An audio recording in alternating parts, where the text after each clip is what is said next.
Hello बच्चों, स्वागत है आपका हमारे ट्रू फैक्ट चैनल पर। आपकी जो क्लास 11th की जो क्लास थी वो अभी हमने लाइव पढ़ाई थी, तो लाइव में कुछ इशू होने के कारण वो क्लास कट गई, तो इसलिए हम इस क्लास को रिकॉर्ड करके जो है आपको लोगों को दे रहे हैं। ठीक है, तो उसमें भी लाइव चले जाने की वजह से हमको लाइव को काटना पड़ा। ठीक है, तो अब जो है ये क्लास आपकी रिकॉर्डेड पूरी जो है अभी एक्सरसाइज को हम खत्म कर देंगे। ठीक है, तो देख लीजिए भाई, जो क्वेश्चन मैंने अभी आपको कराए थे तो उनको मैं दोबारा से करा रहा हूँ। क्या है क्वेश्चन दिया है, एन कोटि के समीकरण का संग्रह बताओ क्या होगा। पहले को जो ये क्वेश्चन आपका थर्ड चल रहा है, इसमें मैंने इससे पहले के जो है क्वेश्चन आपके करा दिए हैं। ये किस नंबर का क्वेश्चन है? 7 नंबर है। इसके पहले हमने जो है 6 क्वेश्चन कंप्लीट करा दिए पार्ट नंबर 3 के। ठीक है, तो ये आपका क्वेश्चन नंबर कौन सा है? 7। तो एन कोटि के समीकरण का संग्रह जो है, इसमें परिमित और अपरिमित पूछ रहा था। तो आपने कक्षा 10 में जो सवाल लगाए थे, x² + 2x + 3x + कुछ भी, मान लीजिए 5 = 0 है। ठीक है, द्विघात समीकरण है। तो जब हम इसके फैक्टर करते हैं तो 2 मूल निकल के आएंगे। कितने मूल निकल के आएंगे? कितने इसके सोल्यूशन आएंगे? 2 आएंगे, है ना। इसके सोल्यूशन कितने आएंगे? 2 आएंगे। तो जितने घात का कोई भी समीकरण होता है उसके हल कितने होते हैं? उतने ही होते हैं। ठीक है, यहाँ पे कितने 2 घात समीकरण है तो 2 हल आएंगे। अगर n कोटि का होगा तो मतलब n घात का होगा तो कितने हल आएंगे? n आएंगे। इसका मतलब कैसा समुच्चय है? ये परिमित समुच्चय है। ठीक है ना। इसका जो हल इसके बनेंगे वो कितने बनेंगे? n बनेंगे। तो n कैसी संख्या है? मैं इसको गिन सकता हूँ भाई, 2 3 4 जितनी घातें होंगी उनको मैं गिन सकता हूँ। जिनको गिन सकता हूँ वो परिमित होते हैं आपके। तो ये कहलाएगा आपका परिमित समुच्चय। ठीक है बच्चों, अब इस पे आ जाओ। x such that x belong to capital N, और हमें कौन सा x लेना है? 10 से बड़े लेने हैं x के मान। ठीक है, तो इसको अगर हम बोल दें, इसको आप a = बोल देना, इसको आप b = बोल देना। तो b = क्या बनेगा? 10 से बड़ा लेना है 11 12 13 14, और इस तरह से चलता रहेगा, खत्म नहीं होगा। तो इसको आप क्या बोलेंगे? इसको आप अपरिमित बोलेंगे। क्या बोलेंगे? अपरिमित। ठीक है, ये आपका कैसा समुच्चय है? अपरिमित है। इस पे आ जाओ, इसको आप c = बोल देना।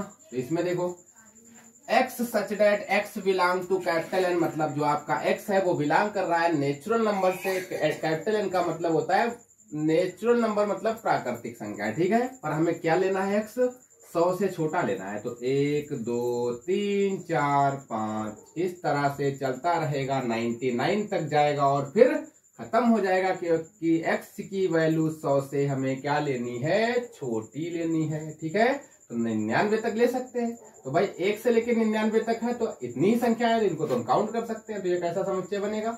ये आपका परिमित समुच्चय बन जाएगा। ठीक है बच्चों, आगे आ जाओ। x belong to r, मतलब x बिलोंग कर रहा है रियल नंबर में। रियल मतलब वास्तविक। तो वास्तविक संख्या तो आपकी बहुत सारी होती है ना, परिमेय अपरिमेय भाज्य अभाज्य, ये सब वास्तविक में आ जाते हैं, है ना। तो इसको अगर हम इसमें अगर हम बनाए, ठीक है, तो इसको बनाते हैं, देखते हैं क्या बनता है। तो ये बनेगा आपका c = इसको आप देख लीजिए क्या बनेगा। ठीक है बच्चों,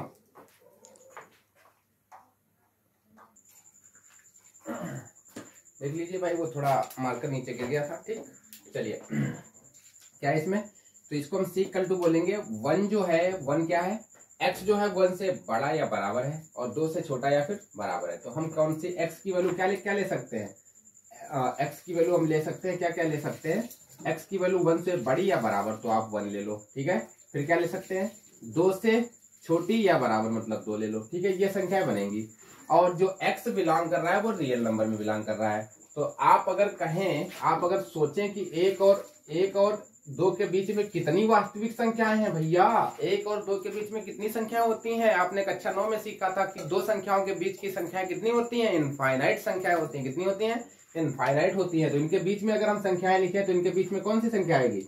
1.5 आ जाएगी, 1.6 आ जाएगी, और ऐसे ही चलती रहेंगी, खत्म कभी नहीं होंगी। ठीक है, इनफाइनाइट तक जाएंगी, कभी खत्म नहीं हो सकती हैं। 2 संख्याओं के बीच में अनंत वास्तविक संख्याएं होती हैं। ठीक है बच्चों, तो यहाँ पे आप रीजन लिख देना, ऐसे लिख देना, ये 1 हो गया, ये 2 हो गया, और इनके बीच की हमें संख्याएं लिखनी है। तो 1 और 2 के बीच में कितनी संख्याएं होती हैं? अनंत संख्याएं होती हैं, इनफाइनाइट संख्याएं होती हैं। तो इनके बीच में तो बहुत सारी संख्याएं आएंगी, और बहुत सारी आएंगी तो क्या कैसा समुच्चय कहलाएगा? ये आपका अपरिमित समुच्चय कहलाएगा। कैसा कहलाएगा? अपरिमित कहलाएगा। ठीक है, ये आपको कैसा समुच्चय है? अपरिमित है। आगे बढ़ो।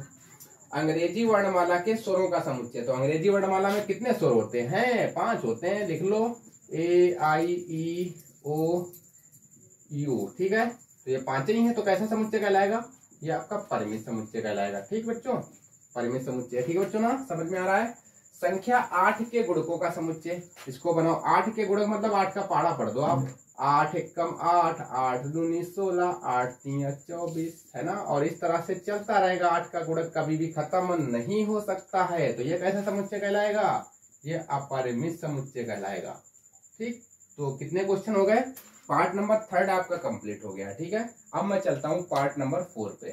तो पार्ट नंबर 4 में एक ही क्वेश्चन है, पार्ट नंबर 5 में भी एक ही क्वेश्चन है, तो इनको भी सॉल्व कर देते हैं। देख लो आप फटाफट, इसको मैं ऊपर से मिटा रहा हूँ। ठीक है बच्चों, स्क्रीनशॉट ले लेना आप।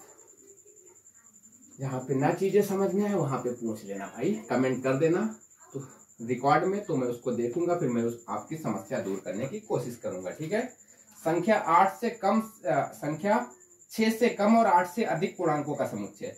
तो 8 से कम लेना है, इक्वल टू बोलो इसको, और 6 से अधिक लेना है। 6 से कम लेना है, 8 से अधिक लेना है। तो 6 से कौन सी संख्या कम होती है? 5 होती है। 8 से अधिक कौन सी होती है? 9 होती है। तो संख्या तो आपकी ये आ रही है। इनके बीच में कोई मिल रही है? कोई नहीं मिल रही है। तो इनके बीच में कुछ नहीं मिलेगा, कोई भी ऐसा पूर्णांक नहीं होगा। तो आपका एक ऐसा समुच्चय कहलाएगा, रिक्त समुच्चय कहलाएगा। ठीक है, ऐसा समुच्चय कहलाएगा, रिक्त समुच्चय कहलाएगा। ये रिक्त समुच्चय बनेगा। आप इसको चाहे ऐसे दिखाओ और चाहे ऐसे दिखाओ। ठीक है, ऐसे दिखाओ या ऐसे दिखाओ, मर्जी आपकी। ठीक है, अब आ जाओ, सिद्ध कीजिए संग्रह इक्वल टू 1 फिर 1,3 25 5 और 8 एक समुच्चय है। बताना है कि ये जो लिखा है ये आपका समुच्चय है कि नहीं है। तो आप हमेशा याद रखना, यदि समुच्चय के अंदर मैं 5 को लिख देता हूं तो 5 तो एक रिक्त समुच्चय होता है, और 5 अगर समुच्चय के अंदर लिखा हुआ है तो फिर वो एक समुच्चय बन जाता है, वो अवयव नहीं रह जाता है। क्या बन जाता है? समुच्चय बन जाता है। ठीक है, तो यहाँ पे 5 क्या है आपका? एक समुच्चय की तरह कार्य कर रहा है, ना कि अवयव की तरह। ठीक है, तो यहाँ मैं कह सकता हूँ कि 5 जो है वो समुच्चय के, यहाँ पे जो 5 है वो आपका क्या है? अवयव नहीं है। क्या है ये? समुच्चय है। और जब अवयव नहीं है, समुच्चय है, तो फिर ये क्या आपका समुच्चय कहलाएगा? नहीं कहलाएगा। क्यों? क्योंकि जो समुच्चय के भीतर समुच्चय लिखा हुआ है ना, समुच्चय के भीतर समुच्चय लिखा हुआ है। भैया समझो, पहले फिर से समझो। देखो 5 जो है आपका क्या है? 5 क्या है? एक रिक्त समुच्चय होता है। यहाँ पे मैंने इसको समुच्चय के अंदर लिख दिया है। तो जब समुच्चय के अंदर लिख दिया तो ये आपका समुच्चय बन गया, ना कि अवयव। ठीक है, और समुच्चय के अंदर क्या चीज लिखी होती है? समुच्चय के अंदर तो समुच्चय अवयव लिखे होते हैं। और यहाँ पे 5 क्या बन चुका है? 5 आपका समुच्चय बन चुका है। तो समुच्चय के अंदर समुच्चय अगर दिख गया तो फिर आपका वो समुच्चय नहीं होगा। ठीक है, तो यहाँ पे लिख देना, इसका रीजन आप लिख देंगे। 5 नंबर का हल जो है क्या लिखेंगे आप? लिखेंगे 5 एक अवयव नहीं है, यह एक समुच्चय है। यह एक समुच्चय है यहाँ पर। ठीक है, इस क्वेश्चन में समुच्चय है। और जब ये समुच्चय है तो फिर भैया ये समुच्चय कैसे हो सकता है? फिर ये वाला पूरा समुच्चय हो ही नहीं सकता है ना। यहाँ पे देखा जाए, अगर ये 5 अवयव की तरह कार्य करता तो ये आपका समुच्चय होता है। क्योंकि जब भी आपका समुच्चय कोई होता है तो उसके अंदर क्या लिखे होते हैं? अवयव लिखे होते हैं। A, B, C, D ये लिखे होते हैं। और इसके अंदर अगर समुच्चय के ब्रैकेट के अंदर समुच्चय ही दिख जाएगा तो आपका वो समुच्चय कहाँ होगा? ठीक है ना, तो ये आपका समुच्चय नहीं है इसलिए। ठीक, तो A एक अवयव नहीं है, यह एक समुच्चय है। 5 एक अवयव नहीं है, यह एक समुच्चय है। इसलिए इसको आप A बोले तो इसलिए A समुच्चय नहीं है। ठीक, A जो है आपका वो समुच्चय नहीं है। आपको थोड़ा इस क्वेश्चन में डाउट है, तो डाउट अगर हो तो आप पूछ लेना, कमेंट करना, तो मैं इसको आपको जो है दोबारा फिर से बताने की कोशिश करूंगा। ठीक है बच्चों, तो ये आपका क्वेश्चन नंबर 5 भी कंप्लीट हो गया। अब मैं चलता हूँ क्वेश्चन नंबर 6 पर।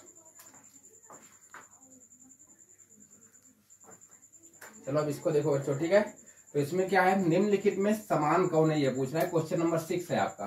तो 6 में पहला दिया है, रोस्टर फॉर्म में नहीं है, समुच्चय निर्माण फॉर्म में दे रखा है। इसको रोस्टर फॉर्म में चेंज करेंगे। एक्स सच दैट एक्स शब्द लिटिल का एक अक्षर है, और बी इक्वल टू दिया एक्स सच दैट एक्स शब्द टाइटल का एक अक्षर है। ठीक है, तो इनको रोस्टर फॉर्म में चेक करेंगे बदल के कि ये समान है कि नहीं है। ठीक है, तो पहले ए इक्वल टू इसको बदलो, तो एक्स सच दैट एक्स शब्द लिटिल का एक अक्षर है। ठीक है, तो लिटिल में जो भी अक्षर डबल होंगे उसको जब हम रोस्टर फॉर्म में बदलेंगे तो डबल अक्षर समुच्चय में नहीं लिखे जाते हैं। ठीक है बच्चों, रिपीट अक्षर नहीं लिखा जाता है। तो क्या बनेगा? एल बनेगा, आई बनेगा, टी बनेगा और ई बनेगा। ठीक है, डबल टी है तो डबल टी नहीं लेंगे, डबल एल है तो डबल एल नहीं लेंगे। और बी इक्वल टू क्या बनेगा?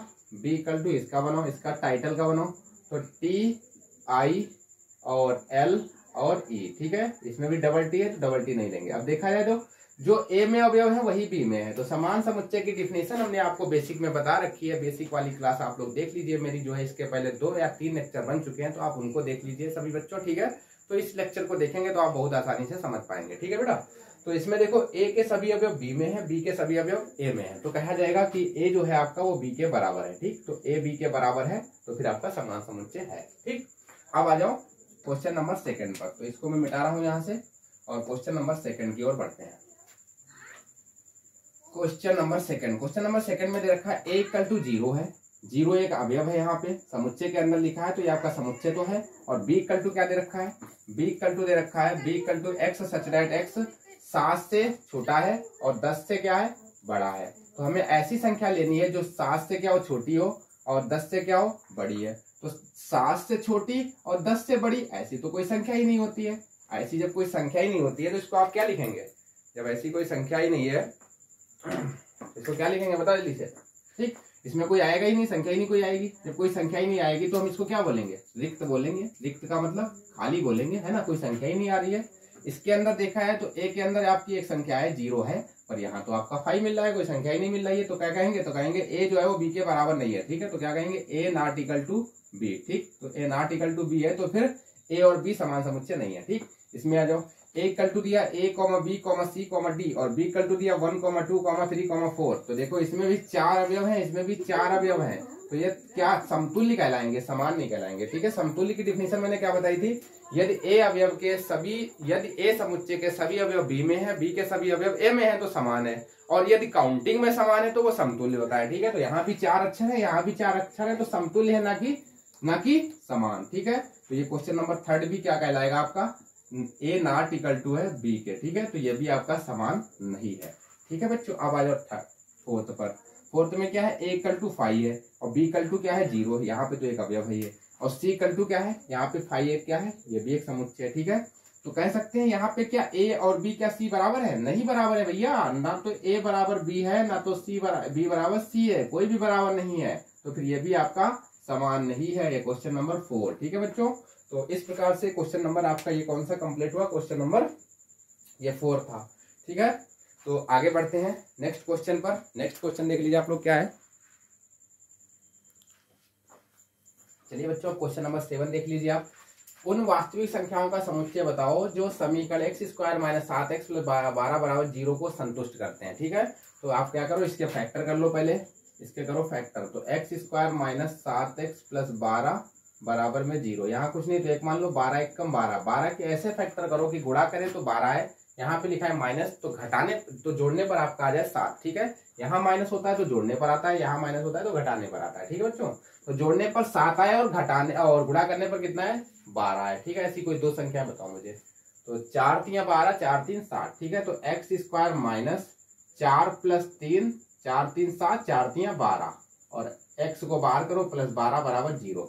x के अंदर गुणा करो और माइनस के अंदर गुणा करो, तो x² - 4x और -3x + 12 बराबर में 0। पहले इतने में कॉमन फिर इतने में कॉमन, x कॉमन मिलेगा तो x - 4, इधर -3 कॉमन मिलेगा तो x - 4 बराबर 0। पूरे से कॉमन लेंगे तो x - 4 और एक ब्रैकेट में x - 3 बराबर में 0। दोनों के बराबर 0 रखेंगे तो x - 4 बराबर 0 और x - 3 बराबर 0 तो है ही, तो x बराबर 3 और इधर से x बराबर कितना आएगा, 4 आएगा, ठीक है। तो 2 मूल निकल के आए हैं। तो इसको अगर हम लिखें a equal to roster form में क्या बनेगा, 4,3 बनेगा, ठीक है। तो समुच्चय ज्ञात करने के लिए बोल रहा था, तो समुच्चय आपका ये आ गया, ठीक है। इस समीकरण का समुच्चय ये बनेगा।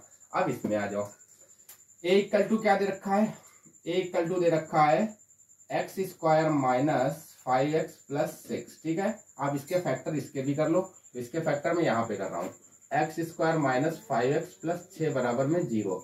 यहाँ कुछ नहीं तो एक मान लो 6 कम 6, 6 के ऐसे फैक्टर करो कि गुणा करे 6 आए और जोड़े तो 5 आए, तो 6 कितना बनेगा, जोड़ने पर 5, तो 3 दूना 6, 3 2 5, ठीक है। ये बनेंगे x² - 3 + 2 और x बाहर +6 बराबर 0। x के अंदर गुणा माइनस के अंदर गुणा, तो x² - 3x - 2x + 6 बराबर में 0। इतने में कॉमन, इतने में कॉमन, तो x कॉमन तो x - 3 और इधर माइनस का 2 कॉमन तो x - 3 बराबर में 0, पूरे से कॉमन लो तो x माइनस 3 और एक ब्रैकेट में x माइनस 2, दोनों के बराबर 0 रखेंगे तो x माइनस 3 बराबर 0, तो x बराबर प्लस का 3 आएगा, इधर x बराबर प्लस का 2 आएगा। ठीक है, तो इसके जो इसको हम लिख सकते हैं रोस्टर फॉर्म में, क्या लिख सकते हैं 3,2। ठीक है, अगला क्या दिया है, b इक्वल टू दिया है 2,3, और अगला क्या दिया है c इक्वल टू 2,3 दिया है। तो कोई भी अक्षर रिपीट नहीं लिखा जाता है। ठीक है, यहाँ पे अक्षर रिपीट हो गया तो रिपीट अक्षर नहीं लिखेंगे, क्या लिखेंगे 2,3 लिखेंगे। अब आप चेक करो, जो a में है वही b में है वही c में है। वो कह रहा था तीनों को बराबर सिद्ध करो, तो आप देखो तीनों बराबर सिद्ध हो चुके हैं, लिखेंगे अतः a equal to b equal to c। ठीक है, यही हमें प्रूफ करना था क्वेश्चन नंबर 8 में। अब हम चलते हैं क्वेश्चन नंबर 9 और 10। ठीक है, इसके बाद में आपकी एक्सरसाइज ये खत्म हो जाएगी। ठीक है बच्चों, अब देखिए क्वेश्चन नंबर 9 और 10। ठीक है, और इस 9 और 10 को करने के बाद में आपकी एक्सरसाइज फिनिश हो जाएगी ये 1.2। ठीक है, तो नेक्स्ट डे जो है आपकी 1.3 एक्सरसाइज चालू होगी। उसका पहले मैं बेसिक बताऊंगा, बेसिक का एक वीडियो आएगा, उसके बाद में फिर आपका जो है एक्सरसाइज का आएगा। ठीक है, तो चलिए इसको सॉल्व करते हैं। इसमें पूछ रहा है नीचे दिए गए समुच्चयों को बराबर समुच्चय बताओ कौन से। बराबर का मतलब होता है समान। ठीक है, समान समुच्चय बताने हैं। तो देखो यहाँ पे कितना लिखा है 2, 4, 12। ठीक है, ऐसा ही कहीं पे और समुच्चय एक दे रखा है क्या, 2, 4, और कहीं दे रखा है क्या 2, 4, 8, 2, 4, 8 कहीं पे नहीं दे रखा है। ठीक है, नहीं दे रखा है तो छोड़ो। अगला देखो यहाँ पे है 1, 2, 3, 4। अब इसके समान कौन दिख रहा है, ये दिख रहा है 3, 1, 4, 2। जो डी में अवयव है वही बी में अवयव है। तो हम कह सकते हैं कि जो ए है वो बराबर है, बी जो है वो आपका बराबर है किसके, डी के। ठीक है, बी बराबर आपका डी के हो जाएगा। ठीक बच्चों, बी जो है वो आपका डी के बराबर हो जाएगा। क्यों, क्योंकि इसमें और इसमें अवयव क्या है, समान है। बराबर वाले पूछ रहे हैं, जितने बराबर हैं वही मुझे लिखना है। ठीक है, तो एक आपका हो गया। आगे देखो कौन सा बराबर मिलेगा, और देखो कोई बराबर मिल रहा है क्या, देखो इसमें -1 + 1, इसमें भी -1 + 1। तो आपका जो सेकंड में नंबर पे हो जाएगा वो ई बराबर किसके हो जाएगा, जी के हो जाएगा। और कोई है देखो क्या, बराबर ढूंढना है सिर्फ। ठीक है ना बच्चों, और तो कोई नहीं दिख रहा। यहाँ पे 0, 1 है, यहाँ 0, a है, तो जो यहाँ है वो यहाँ नहीं है, तो बराबर हो ही नहीं सकता है। तो 2 यही बराबर होंगे। ठीक है, अब आ जाओ क्वेश्चन नंबर 10 पे। तो क्वेश्चन नंबर 10 में नीचे दिए गए समुच्चय में कौन से समुच्चय समतुल्य हैं। समतुल्य का मतलब होता है कि काउंटिंग में समान होने चाहिए अवयव। ठीक है ना, काउंटिंग में अवयव समान होने चाहिए। तो यहाँ तो फाई है, तो रिक्त समुच्चय, इसको तो भूल ही जाओ। इसमें इसके आप देखो, इसमें भी फाई एक अवयव है, क्योंकि समुच्चय का ब्रैकेट लग गया तो यहाँ पे फाई एक अवयव बन गया। यहाँ पे समुच्चय का ब्रैकेट नहीं लगा तो फाई एक रिक्त समुच्चय, यहाँ पे समुच्चय का ब्रैकेट लगा तो ये फाई एक क्या है, अवयव है। और इसके अंदर भी एक अवयव लिखा हुआ है जो कि क्या है, 0, 0 क्या है, यहाँ पर एक अवयव है। तो यहाँ भी एक अवयव, यहाँ भी एक अवयव, दोनों में अवयवों की संख्या क्या है, बराबर है। तो कह सकते हैं ये और ये क्या होंगे, समतुल्य समुच्चय होंगे। ठीक है, क्या होंगे, समतुल्य समुच्चय होंगे। ठीक है, तो लिखते हैं हम, ये वाला समुच्चय समतुल्य है किसके, इसको नाम दे दो आप कुछ, इसको नाम दे दो आप, इसको नाम दे दो ए। ठीक है, इसको नाम दे दो आप बी। ठीक बच्चों, तो ए जो है वो समतुल्य हो जाएगा बी के। ठीक है, तो लिखेंगे ए समतुल्य